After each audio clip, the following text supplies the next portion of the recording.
Hi friends, welcome to Raju kutty channel. என்னன்னா இன்னைக்கு வந்து கொத்து சப்பாத்தி நான் எப்படி பண்ணுறேன்னு பார்க்கலாம். எண்ணெய் ஊற்றிக்கலாம். அதுக்கு நான் செய்கிற மெத்தடில் சொல்கிறேன், வேணால் ட்ரை பண்ணி பாருங்கள். ட்ரை பண்ணி பார்த்துட்டு எப்படி இருக்குன்னு எனக்கு கமெண்ட் பண்ணுங்கள். இப்போ நான் வந்து 2 வெங்காயம் சின்ன சின்னதாக நறுக்கி வச்சுருக்கேன். இது ஆயில் சூடானதுமே அது கூட சேர்த்து நல்லா வதக்கிக்கலாம்.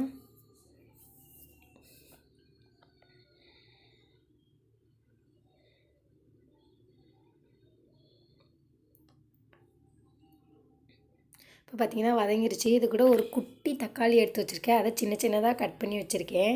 அதையும் சேர்த்து கொஞ்சோண்டு உப்பு சேர்த்து நல்லா வதக்கிக்கலாம். சீக்கிரம் வதங்கணுங்கிறதுக்காண்டி உப்பு.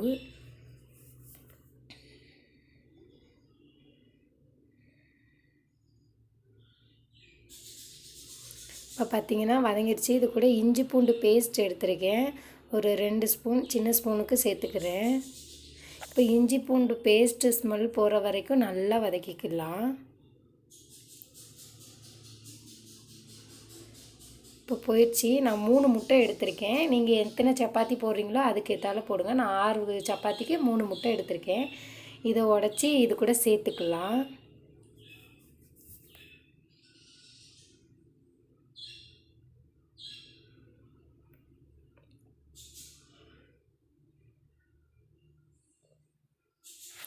இப்போ 3 முட்டை சேர்த்து நல்லா கிளறி விட்டுக்கலாம். அதாவது முட்டை எல்லாமே வந்து தனித்தனியாக அப்படியே தெரியணும். அந்தளவுக்கு நல்லா வதக்கி விட்டுக்கலாம்.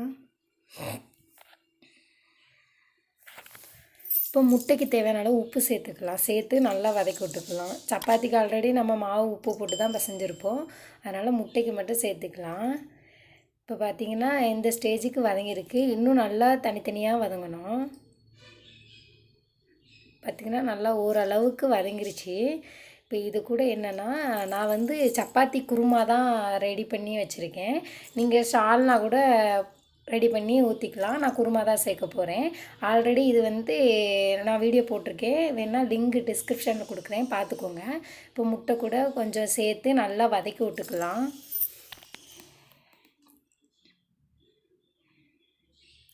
இப்போது நான் 6 சப்பாத்தி நல்லா சின்ன சின்ன பீஸாக கட் பண்ணி எடுத்து வச்சுருக்கேன்.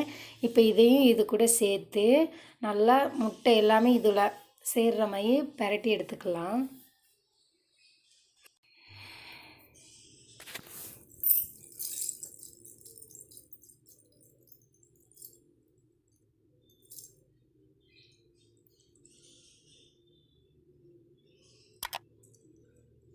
இப்போ பரட்டி எடுத்ததுக்கப்புறம் நான் குருமா தான் சேர்த்துக்க போகிறேன். எந்த அளவுக்கு உங்களுக்கு நல்லா வேணுமோ அந்த அளவுக்கு நல்லாவே சேர்த்துக்கோங்க. இதுக்கு சால்னா இதை விட செம்ம டேஸ்ட்டாக இருக்கும். ஆனால் நான் அன்றைக்கி வந்து சப்பாத்தி குருமா தான் வச்சேன், அதனால் அதை சேர்த்துக்கிறேன். எப்போதுமே சப்பாத்தி போட்டாலே நான் வந்து இப்படி தான் பண்ணுவேன் சப்பாத்தி.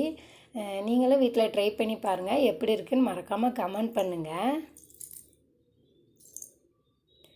இப்போ பார்த்தீங்கன்னா நல்லா எந்த அளவுக்கு உங்களுக்கு வேணுமோ அந்தளவுக்கு குருமா சேர்த்து நல்லா கிளறி விட்டுக்கோங்க. கொத்தமல்லி தழை இருந்ததுன்னா தூவி விட்டுக்கோங்க. என்கிட்ட கொத்தமல்லி தழை இல்லை, ஸோ நான் வந்து தூவி விடலை.